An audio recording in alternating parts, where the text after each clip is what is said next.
Ceci est un livre audio autogénéré par Google. Hassem Akram est né à Kaboul et a fait ses études à la Sorbonne, où il a obtenu un doctorat d'histoire.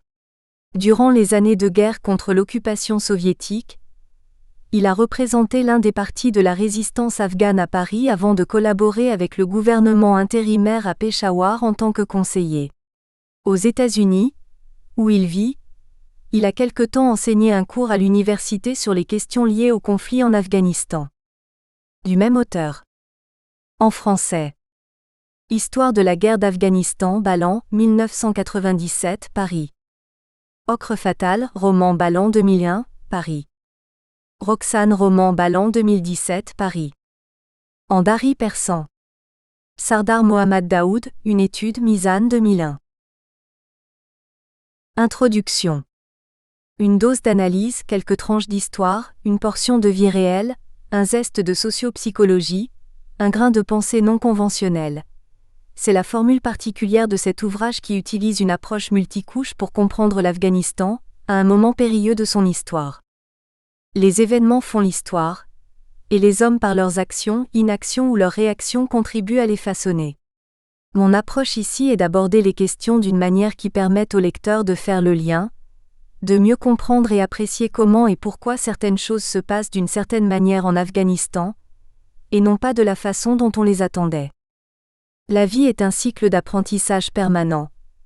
Personne n'a tout compris, et certainement pas dans le cas d'un pays comme l'Afghanistan où il semblerait que les acteurs, qu'ils soient intérieurs ou extérieurs, tombent les uns après les autres dans l'illusion qu'ils ont tout saisi, mais aboutissent au même résultat négatif, voire catastrophique. Au fil des ans, j'ai appris qu'afin de comprendre l'Afghanistan aujourd'hui, il faut comprendre non seulement son histoire et sa culture, mais aussi les dynamiques de la société et des individus qui la composent. En grandissant, je me souviens qu'il y avait un sentiment de fierté d'être afghan, inculqué par nos parents mais aussi par notre environnement. Avant les guerres et le chaos des derniers 30 ou 40 ans, avant ce jour sombre d'avril 1978 où les communistes prirent le pouvoir, l'Afghanistan, bien que pauvre en richesses mesurables, était pour la plupart fier et heureux. Ou peut-être qu'il serait plus juste de dire qu'il était riche en contentement. Le peu que l'on avait semblait beaucoup. Lorsque l'Union soviétique envahit le pays au mois de décembre 1979, ce fut un immense choc à travers le monde, et d'abord pour les Afghans eux-mêmes. Dans notre cas, nous nous sommes retrouvés en exil à Paris, où mon père était le dernier ambassadeur non communiste avant de quitter son poste. L'ambiance à la maison était celle de fin du monde. C'était une époque où l'information circulait plus lentement, par rapport au mode d'aujourd'hui où tout se transmet à la vitesse de l'éclair, et nos principales sources étaient la télévision, la radio, la presse écrite et surtout les récits rapportés par des voyageurs de passage. À la maison, quand il était temps pour les émissions de la BBC en farsi, de Voice of America en dari, ou des programmes quotidiens de la Deutsche Welle portant sur la situation en Afghanistan, le silence était complet. Nous écoutions religieusement les voix qui sortaient du poste de radio Zénith transoceanique, à la taille imposante, qui trônait dans la salle à manger. Mon père n'était pas un politicien. C'était un fonctionnaire qui avait consacré sa vie au service de son pays, et l'avait fait avec enthousiasme et honnêteté. Kaboul était une petite ville avant les changements sismiques imposés par les guerres successives. Jusque-là, la plupart des gens se connaissaient. Étant jeune étudiant en histoire, au milieu des années 1980, et parce qu'il me semblait qu'une époque entière était en train de disparaître sous mes yeux, j'essayais de pousser mon père à écrire ses mémoires. Il s'asseyait à son bureau et s'efforçait de rassembler ses souvenirs pour rédiger quelques lignes, mais il n'y parvenait pas. Je me souviens lui avoir demandé un jour s'il lui était difficile d'écrire en raison de la douleur dans sa main droite, effet latent de l'infarctus qu'il avait subi. Il m'avait répondu que la vraie raison en était que, quand il se rappelait le pays que l'Afghanistan avait été, et le comparait à ce qu'il était devenu, il souffrait tellement que cela le paralysait. Il n'a jamais pu trouver la force de se concentrer pleinement pour coucher ses mémoires sur papier, hormis quelques pages. C'était une véritable torture pour lui. De temps à autre, il évoquait les noms de certains dirigeants communistes qu'il avait connus, tels que Hafizullah Amin par exemple, et se lamentaient en disant qu'ils savaient bien qu'ils étaient des militants politiques, mais qu'ils n'auraient jamais pensé qu'ils deviendraient des meurtriers. Depuis 1978, les frontières floues de l'univers du conflit afghan se sont étendues au-delà des lignes géographiques de l'Afghanistan même pour inclure des individus, des organisations et des gouvernements aux quatre coins de la planète. Lorsque vous faites partie d'une manière ou d'une autre de cet univers, des choix et des propositions peuvent s'offrir à vous. C'est ensuite à chacun d'établir une distinction entre les bons et les mauvais choix, selon son point de vue et sa conscience. La chose la plus difficile est probablement de savoir dire « non ». Je me souviens de situations où, à mon modeste niveau, j'ai dû faire face à ce genre de choix et où j'ai décidé par exemple, de refuser de collaborer avec certaines organisations, ou de prendre part à des entreprises plus ou moins douteuses qui s'adonnaient dans le commerce de pierres précieuses ou d'objets antiques. Je voudrais évoquer ici une situation où j'ai dû dire non, alors qu'un certain nombre de facteurs auraient pu facilement me convaincre de faire autrement. C'était le milieu des années 1980. J'étais étudiant à Paris. La branche française d'Amnesty International devait être dépeinte dans une scène d'un film. La production voulait des figurants originaires de zones de conflit, y compris des Afghans. Une association que je connaissais bien m'en informa, et je décidai de me porter volontaire pour participer. Le tournage se passait à la Maison des Femmes, non loin de la place Saint-Sulpice. Pendant que nous attendions notre scène, je me suis soudain souvenu qu'Amnesty avait été extrêmement timide dans ses rapports annuels sur les atrocités commises par les forces d'occupation soviétiques en Afghanistan. Je me suis alors adressé à l'équipe de production pour leur expliquer pourquoi j'avais changé d'avis, et que je ne voulais plus être figurant. Ils étaient stupéfaits. Ce que j'ignorais, c'est que les figurants censés représenter Amnesty appartenaient en fait à la branche française de l'organisation. Ils réagirent à mes propos et voulurent engager une discussion. Je dois dire qu'avec le recul, le moment était quelque peu surréaliste. Lors de l'échange, les interlocuteurs d'Amnesty France concédèrent avec sincérité que la façon dont leur rapport était rédigé pouvait paraître loin des réalités, et mirent cela sur le compte de la façon très stricte avec laquelle l'organisation collectait l'information, qui devait être corroborée pour chaque cas avant d'être incluse dans le rapport annuel. Jeune et sûr de mon fait, j'avais persisté arguant que l'écart entre citer quelques cas d'exécution ou d'emprisonnement arbitraire et les milliers de victimes de la guerre était bien trop large pour être acceptable pour une organisation qui se targuait d'être championne des droits de l'homme. Je suis donc parti. En revanche, mes compadres afghans qui étaient venus pour le même propos, se fichèrent royalement de ces détails-là et étaient bien contents de figurer pendant quelques secondes dans un film. En définitive, c'était peut-être moi qui avais eu tort. Être capable de dire non, nous définit parfois plus que toute autre chose. J'ai quitté mon poste de diplomate en 1993 car les groupes qui faisaient partie du gouvernement de coalition à Kaboul s'opposaient férocement dans les rues de la capitale. Mon souhait était de travailler pour le gouvernement, l'institution, et non pour des individus ou leurs milices qui se le partageaient. J'ai alors refusé de reprendre du service avec le groupe de Moudjahidine, le Front national afghan de libération, avec lequel j'avais collaboré avant l'effondrement du régime communiste, car il ne semblait plus avoir un agenda clair et ses positions fluctuaient selon les caprices de son dirigeant. Malgré les liens forgés au cours des années de lutte contre l'occupation soviétique et le régime illégitime à Kaboul, mon allégeance n'était pas à une personne. Le moment pour la politique sectaire était désormais passé. Après la victoire de 1992, l'environnement avait changé, et l'attente que l'on pouvait avoir des acteurs politiques devait également être différente. Enfin, je me permets de citer un dernier exemple qui a constitué un tournant important pour moi. À l'occasion des préparatifs en vue de participer à une réunion du groupe de Chypre, en raison de ma collaboration avec l'un des partis de la résistance afghane avant 1992, je fus invité à accompagner le chef de cette organisation, l'ancien président intérimaire Sebratullah Mojaddi. J'étais tout d'abord enthousiaste à l'idée. Prendre part à des discussions auxquelles plusieurs groupes afghans et des personnalités de poids allaient participer, afin de trouver une solution négociée au conflit en cours, me paraissait comme quelque chose de très honorable et de positif. Mais alors que je me préparais pour le voyage, je fus frappé par une sorte de révélation. Je réalisais qu'une des raisons principales des mésaventures et des conflits sans fin de l'Afghanistan avait été l'interférence d'argent aux motifs politiques provenant de sources étrangères. Les activités du groupe de Chypre étaient principalement financées par Téhéran, ce qui n'était pas acceptable à mes yeux. Aussi difficile que cela ait pu être de répondre par la négative à l'ami qui m'avait contacté au nom de Mojaddi, je lui ai expliqué ma position. J'ai respectueusement refusé d'être considéré pour participer à un événement sur des questions nationales, tant que le financement proviendrait de sources extérieures, à l'exception d'organisations internationales telles que l'ONU par exemple.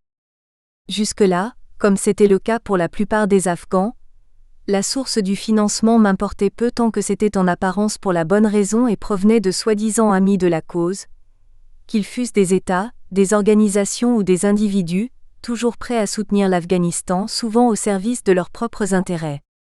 Il demeure d'usage pour les groupes afghans rivaux de se tourner vers des interlocuteurs extérieurs, ayant le pouvoir de l'argent, pour financer leurs objectifs politiques et leur guerre à l'intérieur.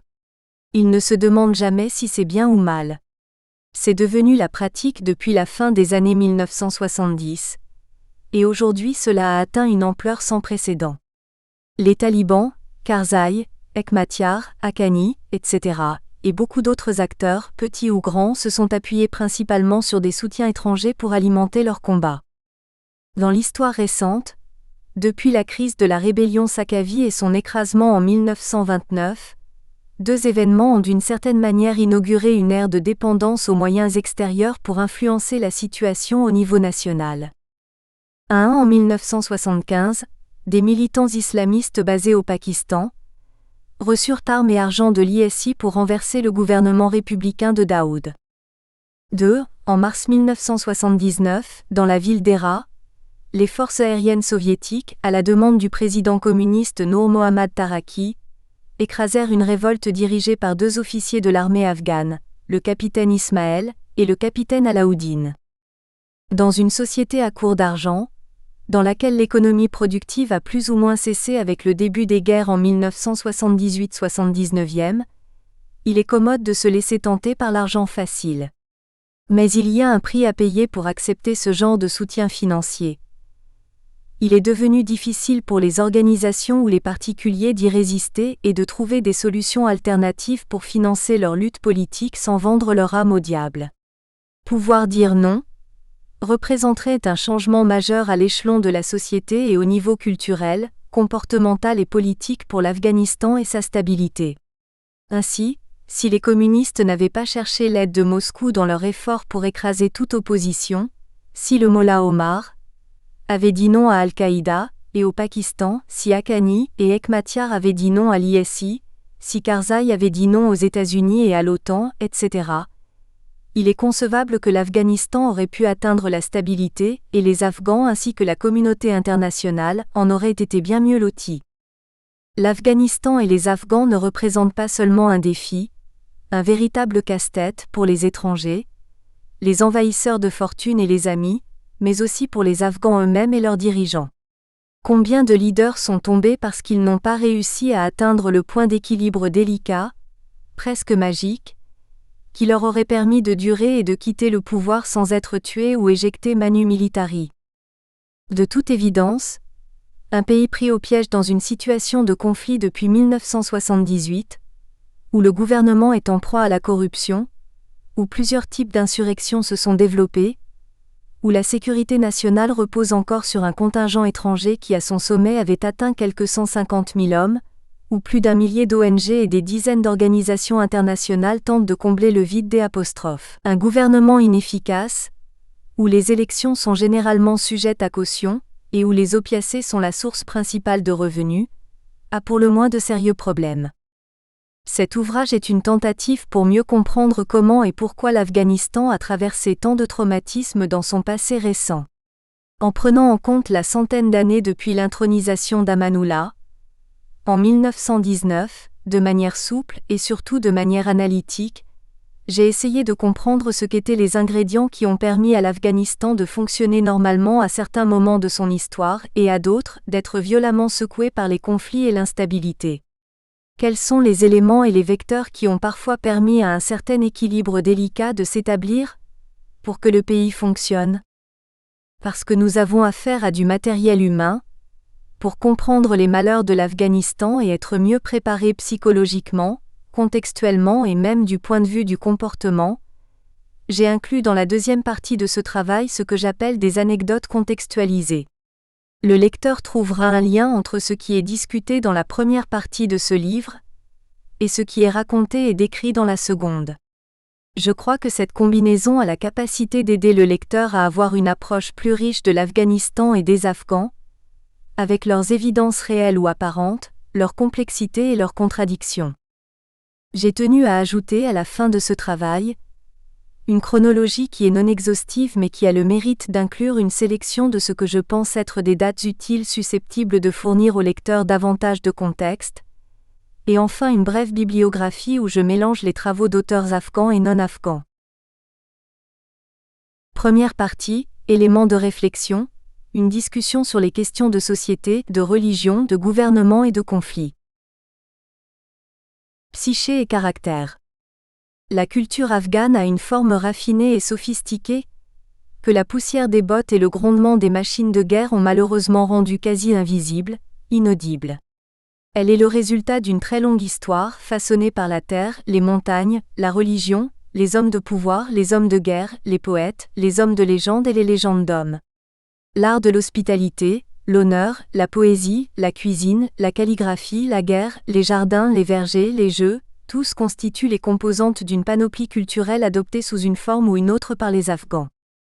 Bien entendu, tout le monde n'incarne pas toutes ces qualités afghanes par excellence, pas plus que tout le monde ne représente un archétype accompli de l'idéal quelque peu romancé de l'afghanité.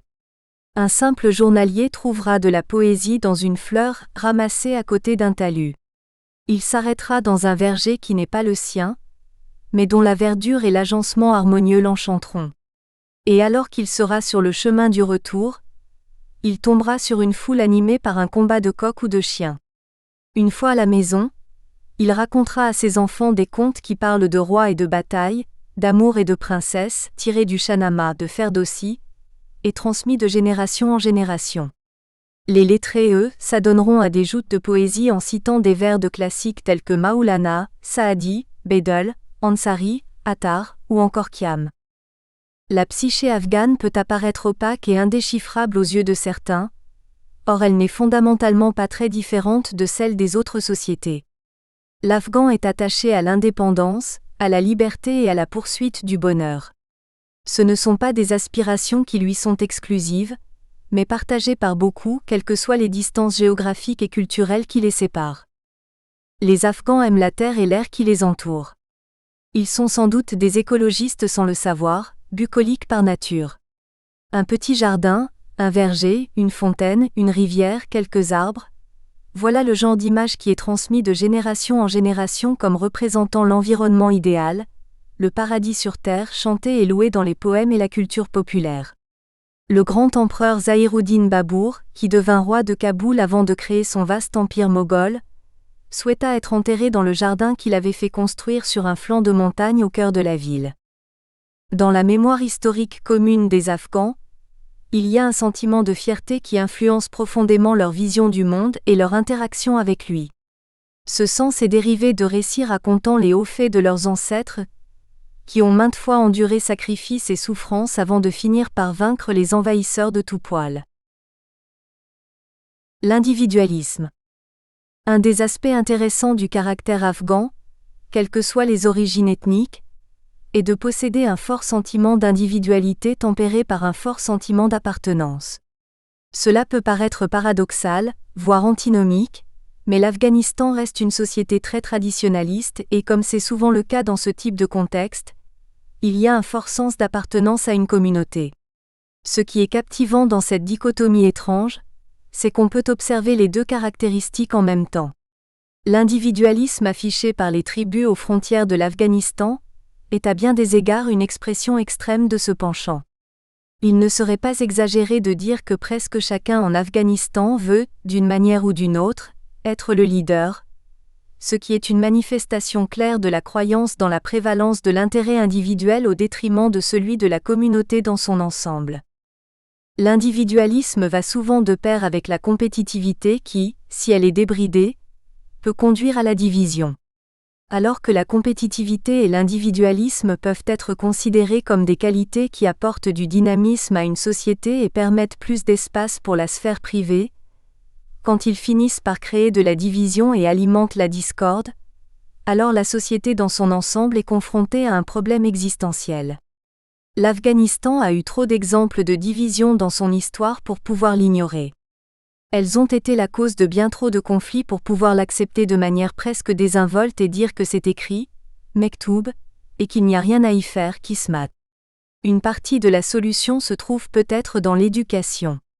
Que ce soit à l'école ou par le moyen d'outils pédagogiques dans d'autres environnements, tels que le lieu de travail ou les médias, les limites entre un esprit indépendant et compétitif, ce qui est en soi positif, et ce qui peut être classé comme un comportement de discorde entraînant la destruction du groupe ou du pays dans son ensemble, doivent être clairement définis. Le syndrome du putsch. Apprendre à accepter le désaccord nécessite une révision institutionnelle fondamentale afin que le système politique du pays soit plus ouvert aux débats contradictoires, à la dissidence et à l'expression individuelle. Permettre à des voix divergentes de s'exprimer et de chercher l'approbation et la mise en œuvre de leurs idées est une chose positive et nécessaire pour le bien de la société. Cela s'appelle la démocratie. Sans cela, il y aura toujours une rivalité exercée par les idéologies en dehors du cadre de la loi pour accéder au pouvoir. C'est le genre de situation dangereuse à laquelle l'Afghanistan a été confronté à maintes reprises, lorsque certains estimaient que la seule façon pour eux d'atteindre le pouvoir et de mettre en œuvre leur point de vue était de renverser le dirigeant en place par un violent coup d'État. Les conséquences de l'absence d'une scène politique ouverte peuvent être illustrées par la situation à Kaboul à la fin de la période communément appelée la décennie démocratique, alias la décennie constitutionnelle, qui s'étendit de 1964 à 1973. À l'été 1973, non seulement l'ancien Premier ministre Daoud avait l'intention de renverser son cousin et beau-frère Zahir Shah, mais l'autre cousin et gendre du roi, le général Abdul Wali, ainsi que le vieil oncle du monarque afghan, le maréchal Shah Wali, père du général Abdul Wali, avaient tous apparemment prévu de prendre le pouvoir par coup d'État. Le XXe siècle contient bien d'autres exemples de ce que j'appelle le syndrome du putsch, c'est-à-dire l'envie presque incontrôlable de vouloir s'emparer du pouvoir par la force afin d'imposer une vision personnelle et ou idéologique. On dit parfois que durant la décennie constitutionnelle, personne n'était prêt pour le bon usage des droits que la nouvelle loi fondamentale avait octroyés, tels que celui de former des organisations politiques ou celui de la liberté de la presse. Or il me semble que c'était le contraire. Les gouvernements qui dirigèrent le pays après la mise en place de la Constitution de 1964, ainsi que les cercles influents proches du roi, étaient ceux qui n'étaient pas vraiment prêts pour le genre de forum que la promulgation du nouveau code autorisait. Il est toujours difficile d'extrapoler après coup, mais je crois que si le PDPA, Parti démocratique populaire d'Afghanistan, et sa publication Calque n'avaient pas été bannis si rapidement, le mouvement communiste aurait pu poursuivre son combat dans l'arène publique au lieu d'entrer dans la clandestinité et d'être saisi à son tour du syndrome du putsch. La décision de Zahir Shah consistant à opérer des changements dans le système politique est en soi un cas très intéressant dans lequel un roi, sans faire face à la révolte populaire ou à la guerre civile, a offert d'ouvrir l'arène politique à ces sujets. Nul doute qu'un facteur déterminant dans sa décision fut alors d'éloigner du pouvoir son cousin et beau-frère Daoud, qui fut aussi son premier ministre pendant une décennie, 1953-1963. Mais il y avait aussi d'autres éléments qui avaient contribué à motiver Zahir Shah dans sa décision, et en particulier l'intention de mener le pays vers une monarchie constitutionnelle qui garantirait stabilité et pérennité à sa dynastie, à l'instar des monarchies européennes ou celles chérifiennes au Maroc. Le royaume d'Afghanistan avait connu des constitutions avant, ce qui en avait fait une monarchie constitutionnelle 40 ans avant 1964, lorsqu'Amanullah, le roi réformateur par excellence, promulgua son Nizam-Nama Asasi, en 1923. En revanche, la constitution de 1931, initiée par Nader Shah, visait surtout à faire marche arrière sur les réformes d'Amanullah et à apaiser les groupes conservateurs et religieux qui avaient été ses alliés lors de sa prise du pouvoir. Il est remarquable de penser, tant dans le cas d'Amanullah en 1923 que dans celui de Zahir Shah en 1964, que ces deux souverains prirent la décision de renoncer à une partie de leur pouvoir alors qu'ils étaient plus ou moins incontestés à ce moment-là. Primus inter pares. La notion de primus inter pares est parfois utilisée pour qualifier le genre de relation que les Afghans envisagent avec les puissants. De manière générale, l'Afghan s'attend à un certain niveau d'accès à ses dirigeants. Cette attente du citoyen était acceptée et incorporée dans le cerveau et l'éducation de ceux qui dirigeaient le pays ou aspiraient à le faire.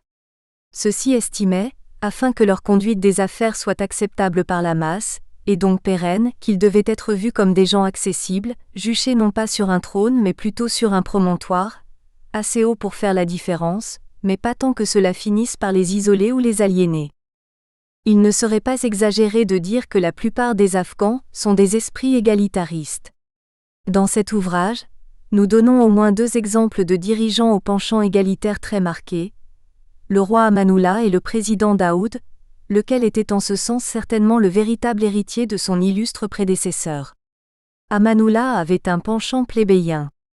Il voulait être considéré comme faisant partie du peuple et œuvrant pour le peuple.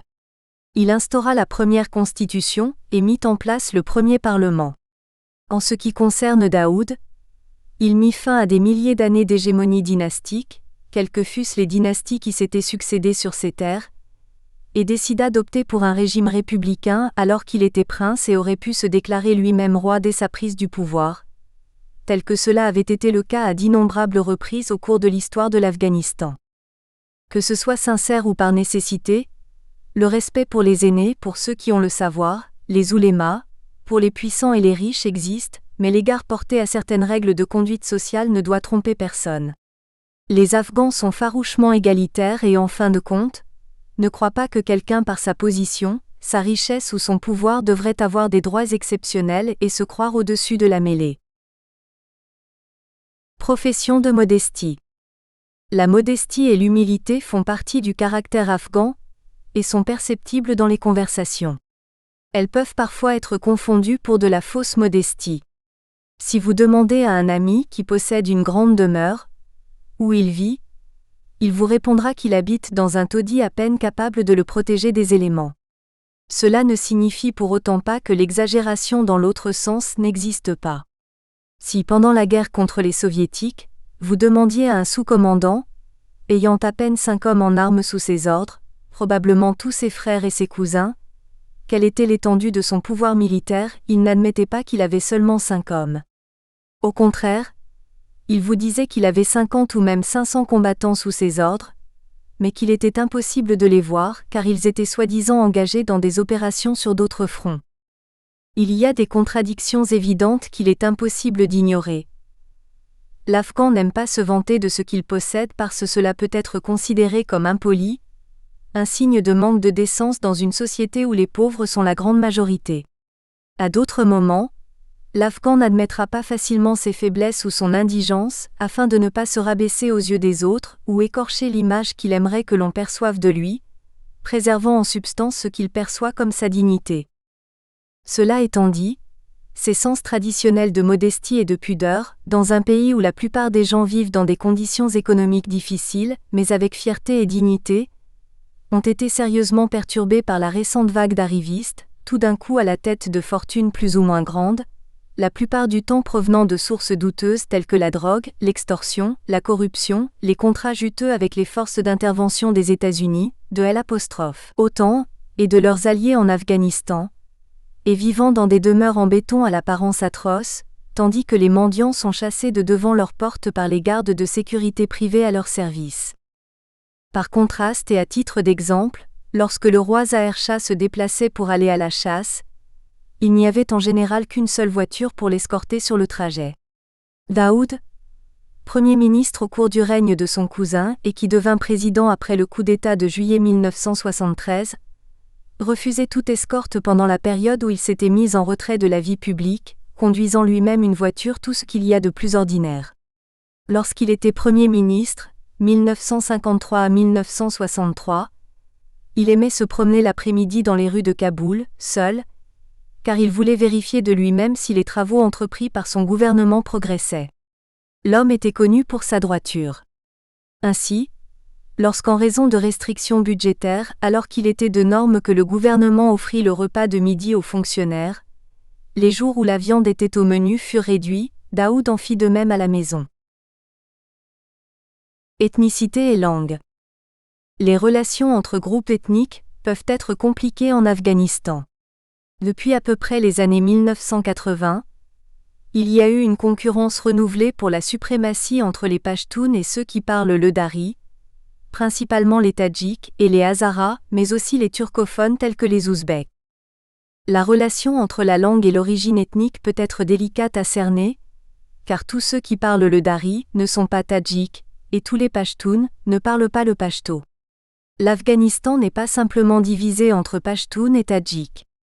Il existe de nombreux autres groupes ethniques tels que les Ouzbeks, les Hazaras, les Turkmènes, les Balouches, les Nouristanis, etc., qui constituent la mosaïque afghane. Pour les 4 principaux groupes, Pashtuns, Tadjiks, Hazaras et Ouzbeks, la question de la taille de leurs communautés respectives est importante et matière à dispute, car elle impacte directement leurs revendications pour une part proportionnelle du pouvoir. Bien que la constitution afghane de 2004 n'institue pas une représentation parlementaire proportionnelle ou des quotas pour la composition du cabinet, l'attente est que les différents groupes ethniques reçoivent des postes dans le gouvernement en fonction de leur taille estimée. Cette conception pleine de complications était pour la première fois introduite à l'issue des négociations de Bonn, à l'hiver 2001, où le cabinet provisoire mis en place après la chute des talibans paraissait avoir été établi selon des considérations ethniques. Or le problème est que l'Afghanistan n'a pas eu de recensement depuis 1979. La population avait alors été comptée à un peu plus de 15 millions d'habitants, alors que les estimations actuelles varient entre 25 et 30 millions. Outre le fait qu'il est impossible de faire confiance à des estimations dans un pays en guerre, je ne pense pas que diviser les institutions du pays en se basant sur des critères ethniques soit une bonne idée, ce qui ne veut bien entendu pas dire qu'on ne devrait pas être attentif à la diversité ethnique et accepter les différences culturelles et linguistiques. Il nous apparaît cependant que souligner ces clivages peut causer plus de dommages et accentuer les divisions, alors que les avantages sont loin d'être évidents. Il est facile de jouer la carte ethnique en Afghanistan, un pays multiethnique où les gens ont souvent des raisons de se plaindre, anciennes pour les uns, récentes pour les autres, et des revendications légitimes. Les soviétiques et le régime communiste tentèrent de jouer les divisions tribales et ethniques à leur avantage, et il semblerait que la même vision ethnocentrique ait marqué l'action des États-Unis et de ses alliés. Les mêmes types de schémas, traçant les relations des tribus afghanes entre elles, utilisés jadis par le régime communiste, ont circulé entre les mains des troupes américaines, et peut-être entre celles de leurs alliés aussi. On peut se demander dans quel but et pour quel résultat. Probablement parce qu'à partir de 2001 la plupart des combats se sont concentrés dans la ceinture pachtoune du Sud. Une importance exagérée a été donnée à la lecture tribale des causes et par conséquent à la façon de résoudre le conflit. Cette tendance à analyser le conflit à travers un filtre micro-ethnologique est trompeuse, car ce n'est pas à cause des différences et des conflits ancestraux, que ce soit au niveau des tribus ou celui des clans, qu'il y a la guerre dans le sud de l'Afghanistan, et laquelle s'est par la suite étendue dans d'autres régions, mais c'est apostrophe. Et surtout, au-delà du facteur taliban, parce que les habitants ne souhaitent pas voir une présence militaire étrangère sur leurs terres, indépendamment de toute rationalisation, ou des innombrables efforts de relations publiques, et parce qu'ils percevaient le gouvernement à Kaboul, bien que dirigé par un Pashtun, Ahmed Karzai puis Ashraf Ghani, comme corrompu et manquant de légitimité. Parfois, en raison de la situation de guerre, des conflits intertribaux mineurs se trouvent exacerbés car ils surgissent au milieu de combats entre les forces de l'opposition armée, les talibans, Haqqani, et pendant longtemps Hekmatyar, avant qu'ils ne signent un accord avec Kaboul et les Américains, et les États-Unis et ses alliés dans une atmosphère d'indétermination, alors que la résolution de ce genre de conflit devrait normalement être du ressort des autorités locales, voire provinciales, et si nécessaire faire l'objet des apostrophes. Une intervention du pouvoir central à Kaboul, mais certainement pas être celui de forces militaires internationales, étrangères. Survivalisme tribal. Les Afghans et les observateurs étrangers manifestent parfois du mécontentement vis-à-vis du comportement ambigu et souvent opportuniste des tribus vivant dans les zones frontalières entre l'Afghanistan et le Pakistan. Or, outre utiliser leur position stratégique pour obtenir les moyens qui leur manquent dans une contrée montagneuse et pas très fertile, les choix ne sont guère nombreux, en tout cas c'est ainsi qu'elles le perçoivent. Ces tribus sont en mode de survie. Elles ont vécu et survécu à de nombreux envahisseurs et des adversaires redoutables depuis les temps immémoriaux.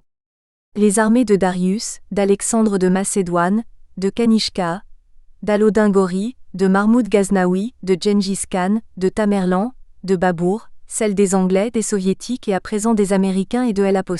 Autant sont toutes venues et sont reparties, mais les tribus sont toujours là, belles et bien en vie, protégeant avec la même ténacité leur territoire et leur mode de vie. Les terrains difficiles et parfois inhospitaliers que constituent les montagnes et les vallées s'étendant sur des milliers de kilomètres le long de la chaîne des montagnes Suleiman sur les contreforts de l'Himalaya, séparant le Décan indien des parties centrales de l'Asie, sont en eux-mêmes suffisamment dissuasifs pour qu'aucune force expéditionnaire ne attarde trop longtemps et préfère contourner la zone pour se concentrer sur les centres de population et de richesse, et si nécessaire, agir le cas échéant en tant que pouvoir tutélaire exerçant par délégation. À certains moments, les membres d'une tribu ont été payés pour rejoindre une armée en marche vers la victoire en échange de la paix sur leur territoire. À d'autres, ils ont été payés pour assurer le passage des hommes et des marchandises. Dans l'histoire récente de l'Afghanistan, durant le XXe siècle, où le gouvernement central a pourtant pris soin de projeter l'image d'un État moderne, également soucieux du sort de tous ses citoyens, les tribus du Sud ont souvent été exemptées de payer des taxes ou de fournir des recrues pour l'armée nationale. Durant l'occupation soviétique, les tribus se trouvant à la frontière, telles que les Djadji, les Mangals, les Touris, etc., étaient courtisés de toutes parts et recevaient de l'argent et des garanties dans l'espoir d'acheter leur neutralité. La vérité est que, malgré tous les efforts des tribus frontalières ou les arrangements qu'elles avaient été en mesure d'assurer, elles étaient encore très vulnérables et ont énormément souffert du conflit en termes de dégâts matériels et de pertes en hommes, même si elles semblaient en apparence avoir profité financièrement. Les campagnes répétées et intenses de bombardement par l'aviation soviétique durant les années 1980, illustrant leur stratégie de la terre brûlée, qui visait à faire le transit d'armes et d'approvisionnement à travers la frontière avec le Pakistan quasi impossible, eurent des effets dévastateurs. Elles causèrent non seulement de très nombreuses victimes humaines et animales, mais aussi des dommages irréparables à l'environnement, en rasant ou en brûlant des dizaines de milliers d'hectares de forêt, laquelle dévastation fut encore plus accentuée par la mécanisation de l'activité traditionnelle d'exploitation forestière, permettant ainsi aux membres de ces tribus de transporter de plus grandes quantités de bois vers le Pakistan via les cols de Djadji et de Parachinar notamment. Depuis 2001, les États-Unis et ses partenaires ont souvent visé les tribus frontalières parce qu'ils les percevaient comme étant des terroristes, faisant partie ou étant associés à Al-Qaïda et aux talibans. À cause de la culpabilité par association, les régions tribales des deux côtés de la ligne du rang ont été les théâtres d'opérations militaires soutenues pour éradiquer les militants islamistes. Durant cette guerre, l'armée américaine et ses alliés ont intensifié leurs incursions du côté pakistanais, et alors qu'elles sont officiellement niées par Washington et dénoncées par Islamabad, elles ont été réalisées en coordination avec des opérations menées au sol par l'armée pakistanaise dans les Fatah. Quoiqu'il y ait de nombreuses questions liées à ce sujet qui mériteraient discussion, telles que celle de la légalité de ces actions militaires dans les zones tribales, leur but et leur exécution, etc., ce qui nous intéresse ici est de comprendre pourquoi ces tribus nolens volants sont soit collaborées ou à tout le moins hébergées des groupes tels qu'Al-Qaïda ou les talibans. Il y a 3 raisons principales pour cela. 1. Hospitalité. Offrir l'hospitalité à des musulmans qui de surplus affirment lutter contre une puissance infidèle, fait partie des traditions ancestrales et quasi sacrées des tribus pashtunes. 2. Vengeance. Elles ont été entraînées dans le conflit à la suite de la perte de membres de leur famille ou de leur clan tombés sous les feux croisés et les bombardements des forces américaines et pakistanaises. 3. Territorialité. Les tribus se doivent de résister à tout assaut sur leur territoire ancestral.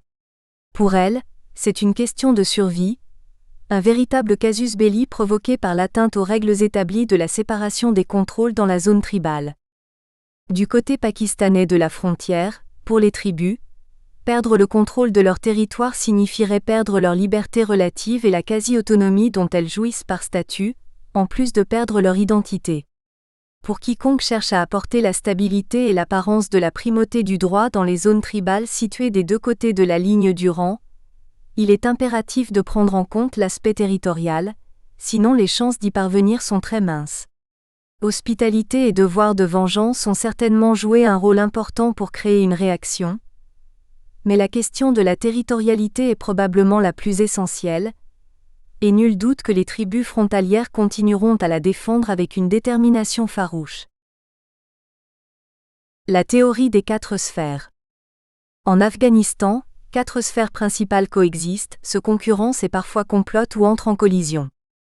1. Pouvoir. 2. Peuple. 3. Religion. 4. Armée. Ces sphères ont chacune une géographie, des strates et des sous-couches. Elles sont aussi confrontées à des luttes internes qui peuvent déplacer le centre de gravité et influencer le cours de leur rotation.